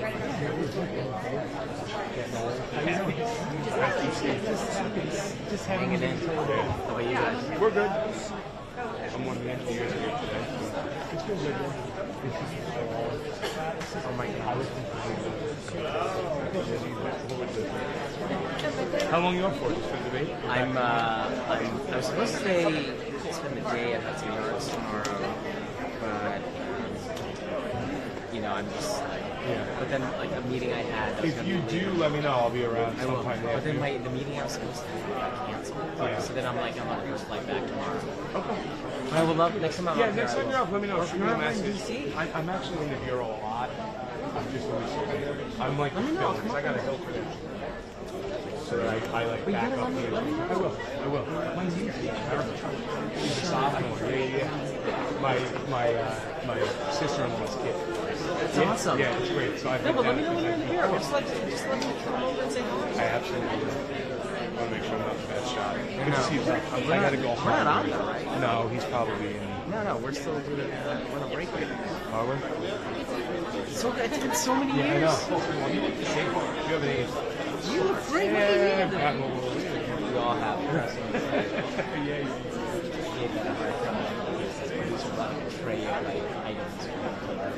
Yeah. Alright, I'm gonna go back there. See you in a minute.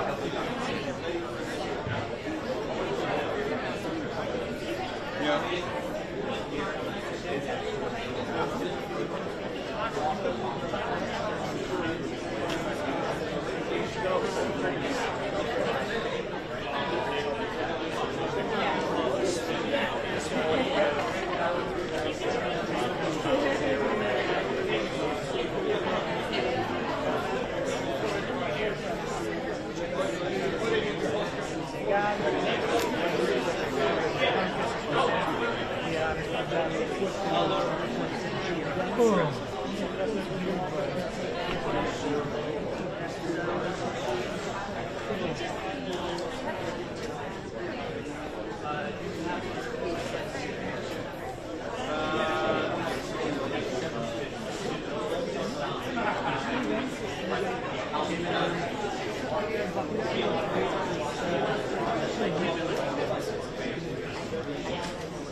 Yeah, cool.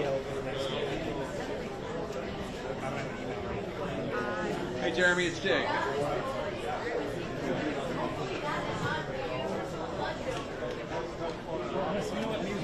Is there anyone?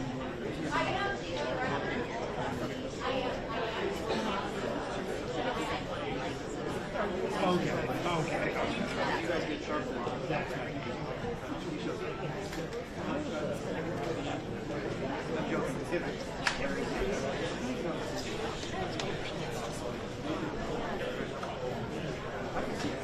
It's not in Boston.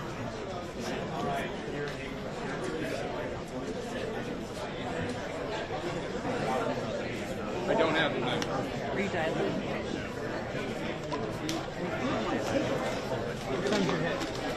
I don't know, but soon. Sooner rather than later. They're like going to go to break and then... It's possible. It is? Yeah, he just 2 seconds ago. Okay. Sorry to say. Wow. I texted both of you and actually asked you one. Guess what He just responded.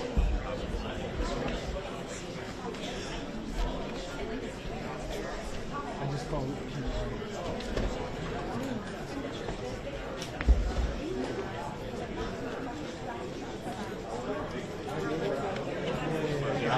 I've known both his for 8 years. Sorry about that. Yeah, it's pretty much. Well, Jeff says that I have beeline. Here and see difference. Make sure I dial the right number. Rod Briola. Carol. 38.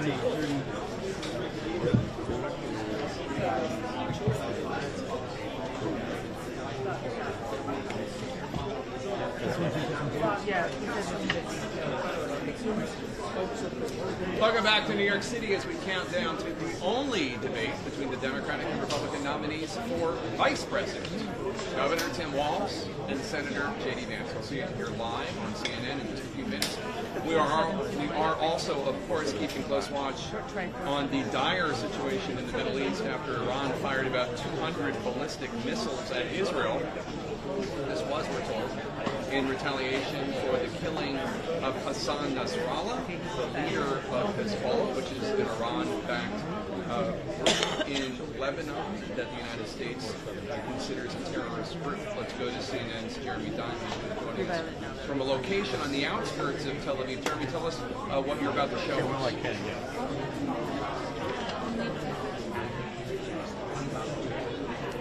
Sorry.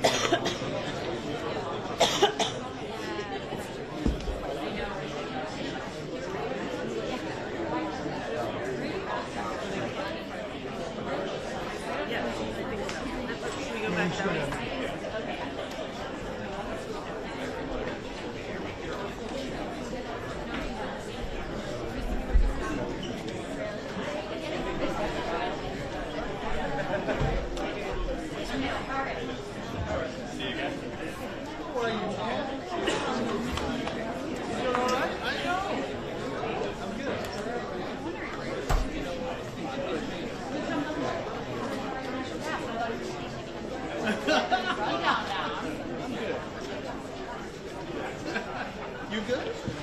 You still in?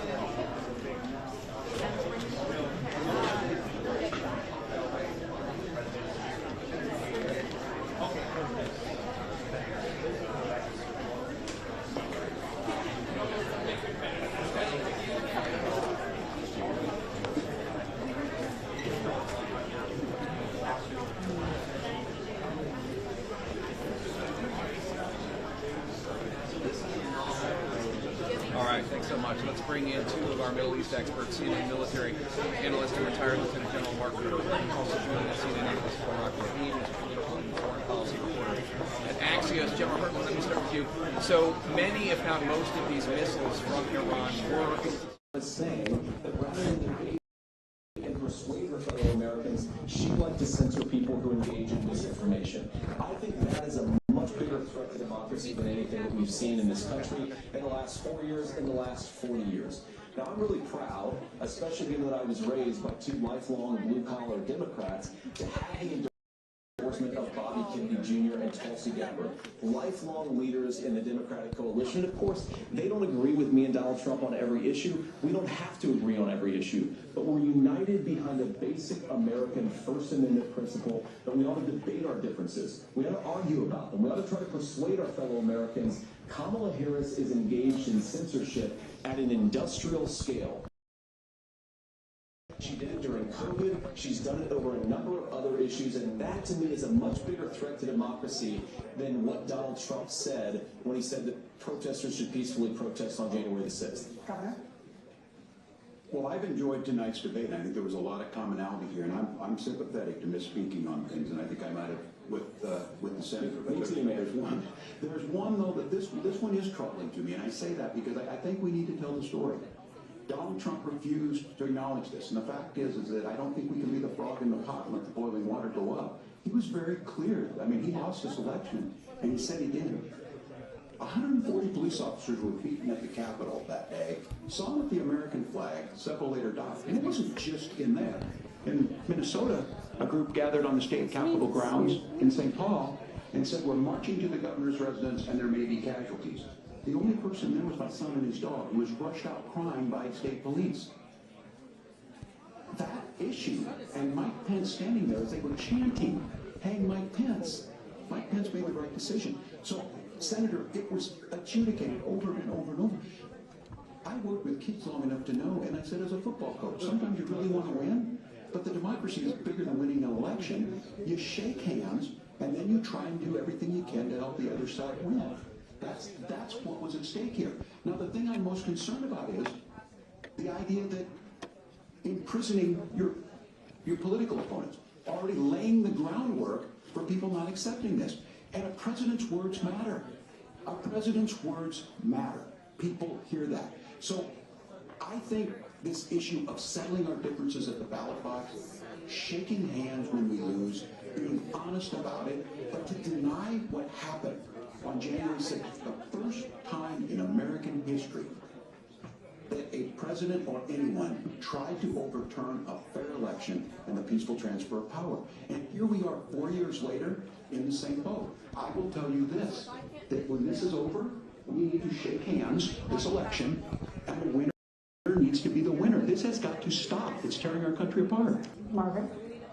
Senator Vance, did you want to respond to that? Yeah, well, look, Tim, first of all, it's really rich for Democratic leaders to say that Donald Trump is a unique threat to democracy when he peacefully gave over power on January the 20th, as we have done for 250 years in this country. We're going to shake hands after this debate and after this election. And of course, I hope that we'll win, and I think we're going to win. But if Tim Walz is the next vice president, he'll have my prayers, he'll have my best wishes, and he'll have my help whenever he wants it.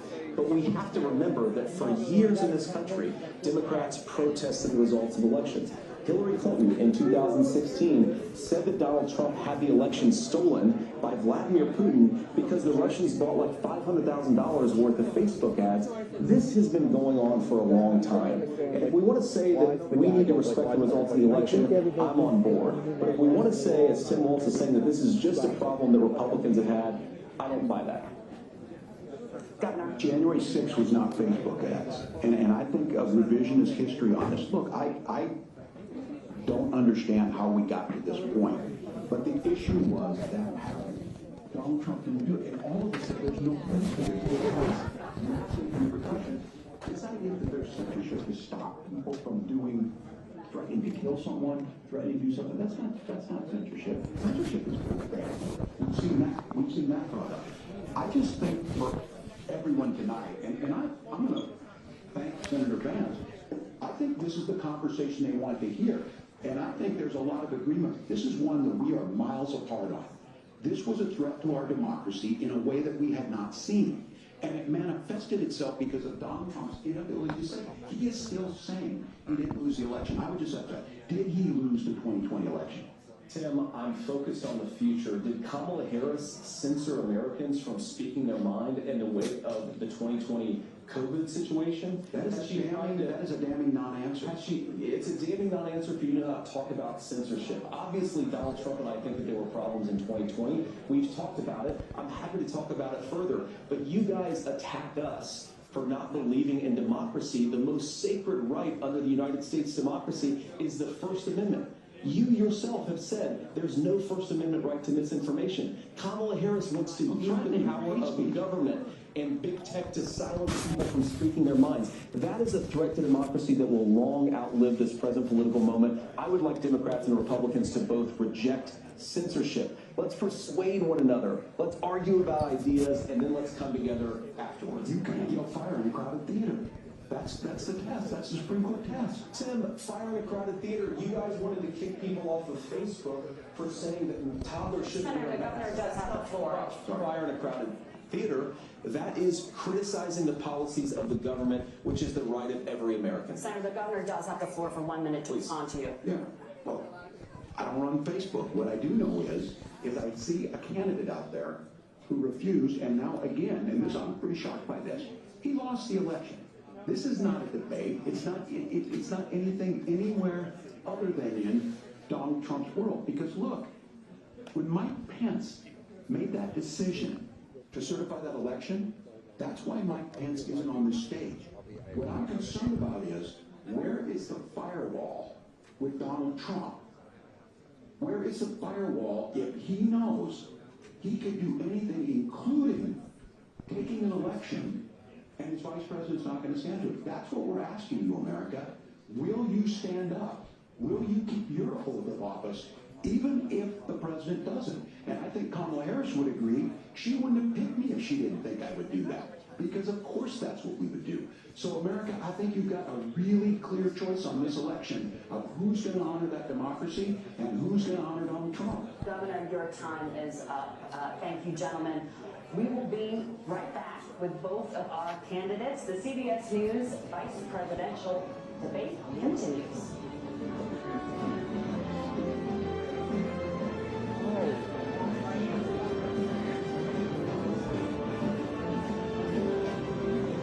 Grab this guy right here.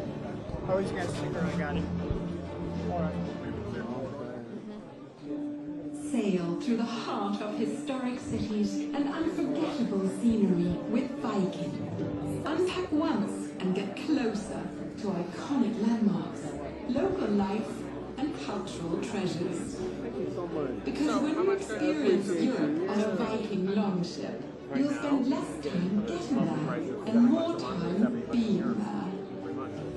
Viking, exploring the world in comfort. We go live in less than 90 minutes.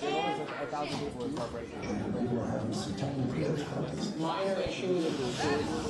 Pretty normal right before a live show. Take that channel. We're going to stick to the script, John.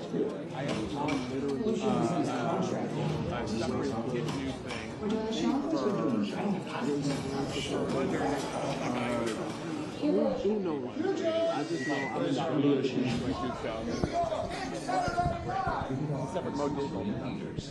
When my hair started to thin, I thought, am I going to have any hair left? After I gave birth, my hair wasn't even thinning, it was gone. When I spoke to my dermatologist, he immediately pointed me in the direction of Interpol. Are you travel and clinically tested? Within 3 months, my hair was fuller. It's longer, it's so much thicker. I had more scalp coverage.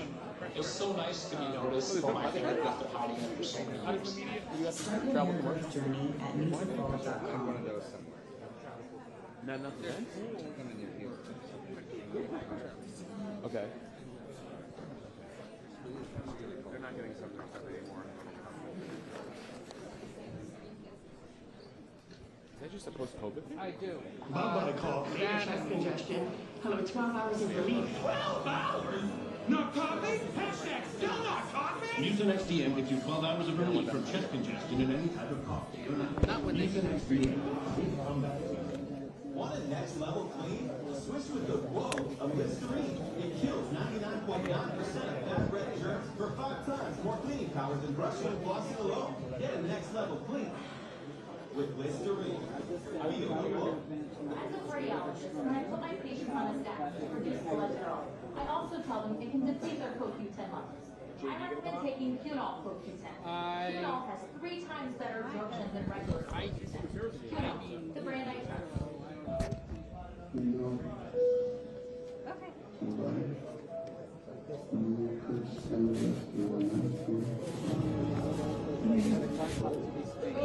Seeming like it's pretty likely. Pronounce you man so much. and wife. Mommy's so happy.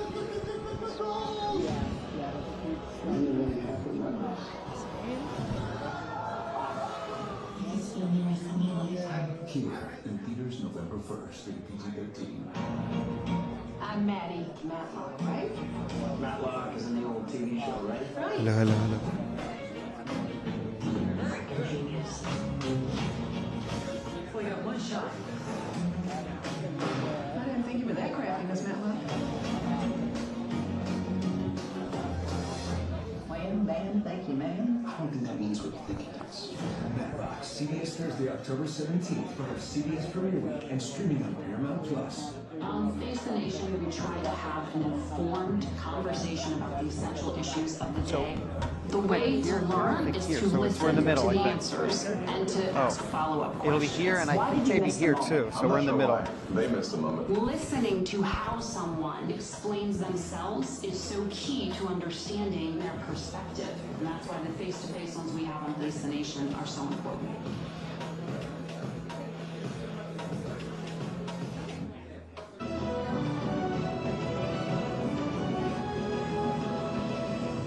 Welcome back to the CBS News Vice Presidential Debate. It is now time for the closing statement. Senator Vance won the virtual coin toss and elected to go last. So Governor Walz, you are first. You have 2 minutes. Well, thank you, Senator Vance. Thank you to CBS News. And most importantly, thank you to all of you. If you're still up and the folks who miss Dancing with Our Stars, I appreciate it. But look, the support of the democracy matters. It matters that you're here. And I'm as surprised as anybody of this coalition that Kamala Harris has built. From Bernie Sanders to Dick Cheney to Taylor Swift, and a whole bunch of folks in between there. And they don't all agree on everything, but they are truly optimistic people. They believe in a positive future of this country, and one where our politics can be better than it is. And I have to tell you, that better than it is the sense of optimism that there can be an opportunity economy that works for everyone, not just to get by, but to get ahead. And the idea that freedom really means something. Not the freedom of government to be in your bedroom or exam room, but the freedom for you to make choices about yourself. Now look, we all know who Donald Trump is. He's told us, and as Maya Angelou said, believe him when he told you that. His first inaugural address talked about American carnage. And then he spent 4 years trying to maybe do that. Senator Vance tonight made it clear he will stand with Donald Trump's agenda. He will continue to push down that road. Excuse me. Kamala Harris gives us a different option. Now, I'll have to tell you, I'm going to be careful about the quotes, but there's one that Senator Vance said that does resonate with me. He said, Donald Trump makes the people I care about afraid. A lot of America feels that way. We don't need to be afraid. Franklin Roosevelt was right. All we have to fear is fear itself. Kamala Harris is bringing us a new way forward. She's bringing us a politics of joy. She's bringing real solutions for the middle class, and she's centering you at the heart of that. All the while asking everyone, join this movement, make your voices heard. Let's look for a new day where everybody gets that opportunity and everybody gets a chance to thrive. I humbly ask for your vote on November 5th for Kamala Harris. Governor Walz, thank you. Senator Vance, your closing statement. Well, I want to thank Governor Walz, you folks at CBS, and of course the American people for tuning in this evening. And one of the issues we didn't talk about was energy. And I remember when I was being raised by my grandmother, when she didn't have enough money to turn on the heat some nights because Ohio gets pretty cold at night, and because money was often very tight. And I believe, as a person who wants to be your next vice president, that we are a rich and prosperous enough country where every American, whether they're rich or poor, ought to be able to turn on their heat in the middle of a cold winter night. That's gotten more difficult thanks to Kamala Harris's energy policies. I believe that whether you're rich or poor, you ought to be able to afford a nice meal for your family. That's gotten harder because of Kamala Harris's policies. I believe that whether you're rich or poor, you ought to be able to afford to buy a house. You ought to be able to live in safe neighborhoods. You ought to not have your communities flooded with fentanyl, and that too has gotten harder with because of Kamala Harris's policies. Now, I've been in politics long enough to do what Kamala Harris does when she stands before the American people and says that on day one, she's going to work on all these challenges I just listed.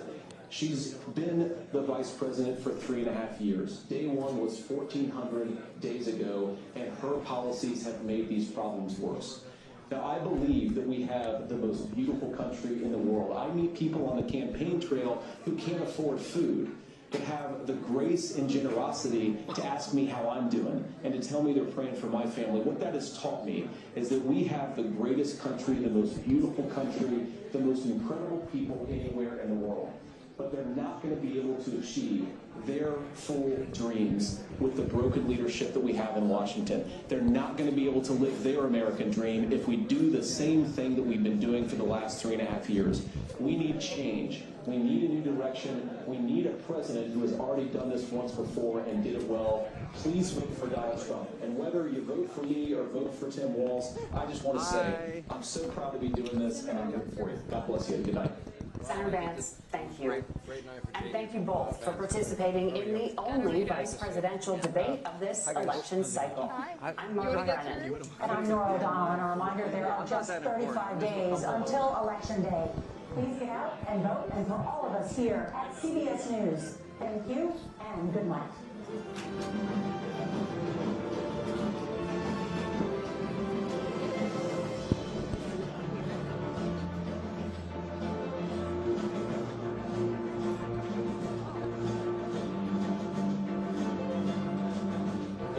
And only vice presidential debate.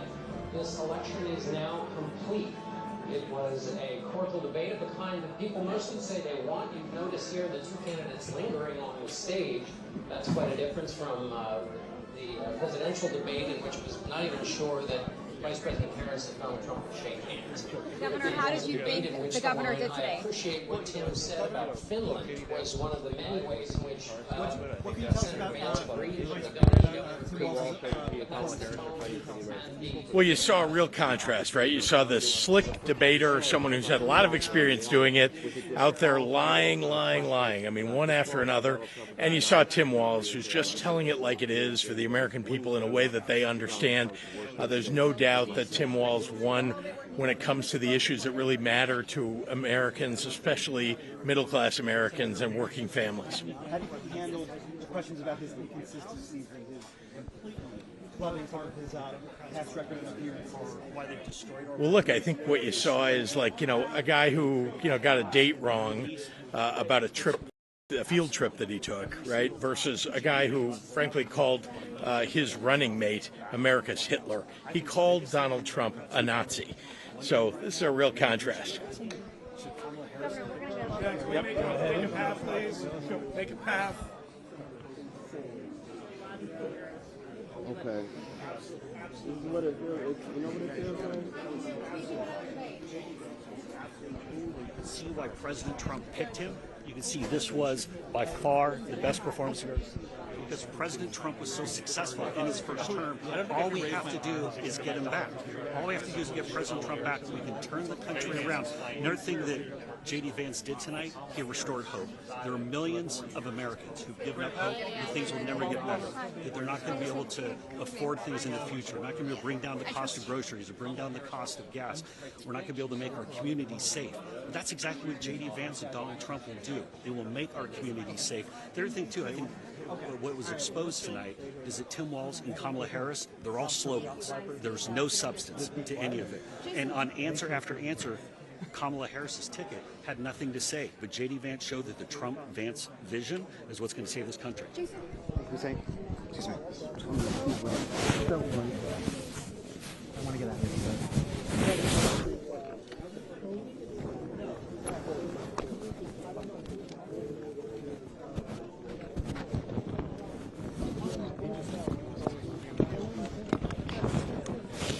Can you hold this one up there? No. Seriously.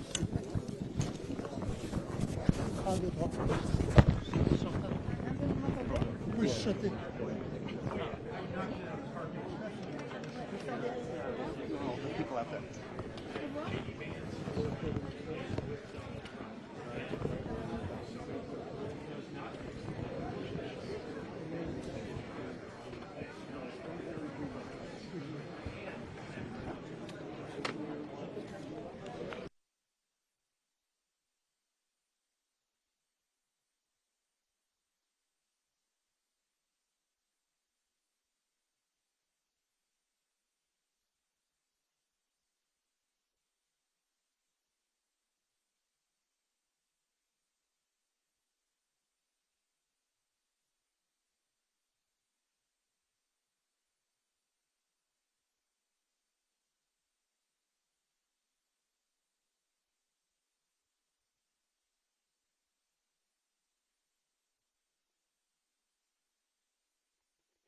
Okay.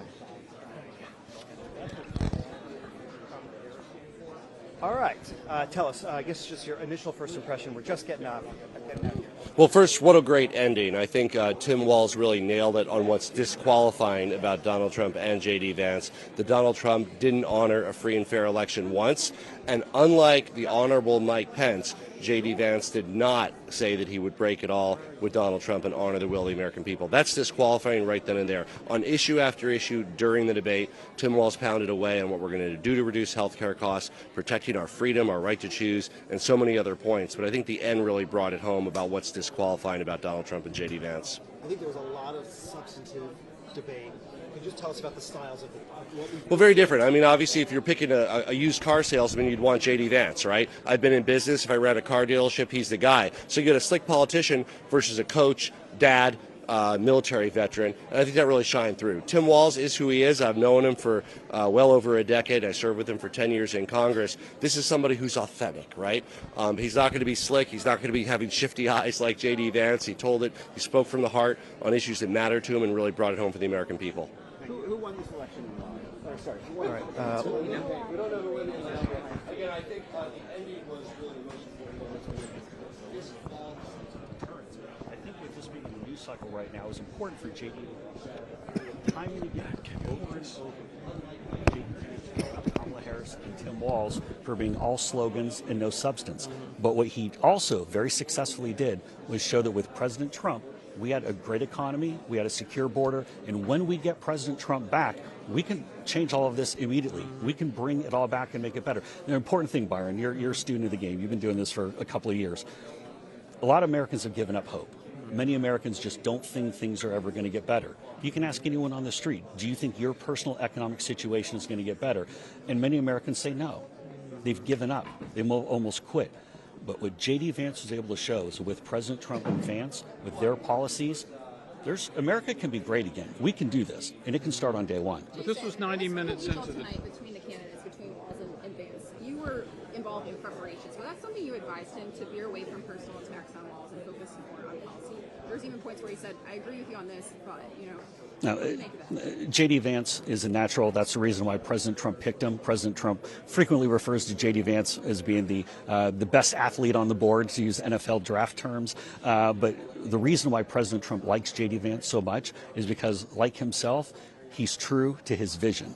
And that's what you saw tonight. There's a clear Trump-Vance vision. There is no Kamala Harris-Tim Walz vision. And again, that's why I think Kamala Harris is tonight probably saying, I wish I picked Josh Shapiro. Do you think President Trump would take a cue on the tone front, on the civility tone that we heard from J.D. Vance tonight and Tim Walz? Well, different folks have different styles. And I think the other thing, too, is with President Trump, he has to use those tough words to call out the chaos that's happening at our southern border, the way that every community in America has been turned into a border community. If you want to cut through and you want to get that point across, you have to use tough language. And this isn't powder puff football. We have people who are being, hold on 1 second. Family, do you think the families of Lake and Riley, Jocelyn Nungery, Rachel Morin, do they think that maybe if we had leaders in the White House who had some real policies and kept our border secure, that their loved ones would still be with us? They probably would rather have that. My point is, okay. Senator Vance was able to kind of disagree civilly, and so just